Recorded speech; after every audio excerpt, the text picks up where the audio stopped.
மன்னிக்க முடியாத பாவத்தை செஞ்ச அந்த காட்டுவாசியோட ஆத்மாதான் இந்த பெண்ணோட வம்ச தலைவன், அதாவது நீ. அதனாலதான் உனக்கு இந்த பெண் மூலமா இவ்வளவு கஷ்டங்கள் வருது. ஏன்னா தன் மகள் கஷ்டப்படுறத ஒரு தகப்பன் பார்க்கறது நரகம்தான். இதை கழிக்க நீ ரொம்ப கஷ்டப்படணும். ஓம் நம சிவாய. சாமி, என்ன சாமி பாப்பாக்கு? இது சாதாரண சக்தி இல்ல. 7 துர்மூலிகைகளை வச்சு, 7 துர்மலர்களை வச்சு, 7 ஜாமத்துல 7 கல்யாணமாகாத முதிர் கன்னிகளை வச்சு, 7 பாழுங்கணத்துல இருந்து தண்ணி கொண்டு வந்து,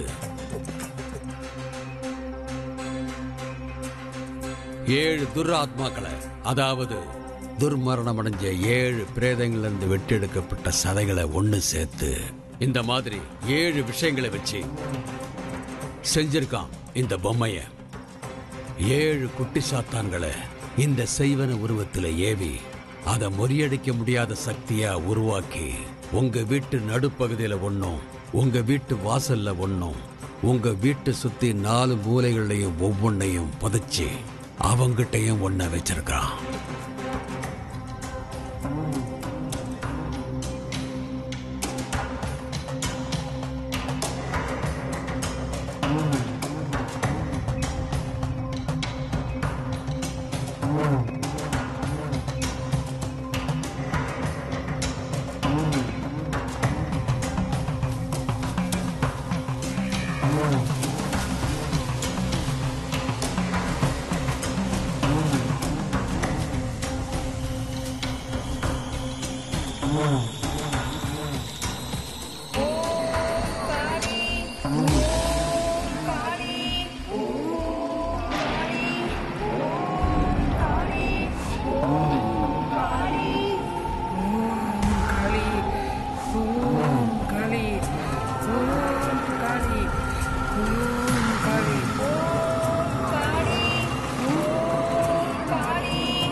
அவன் கையில இருக்கிற அந்த ஏவல் பொம்மையை தீயிட்டு கொளுத்தினாதான் இதை முறியடிக்க முடியும். அது மனுஷங்களான நம்மால முடியாது. ஆவி, பேய், பிசாசுகளை அடக்கி சுடுகாட்ட ஆடுற அந்த ஆதிசக்தி சிவனால தான் அது முடியும். சிவன் மட்டும்தான் இதுக்கு தேர்வு. உடனே சிவ பூஜைக்கு ஏற்பாடு பண்ணுங்க.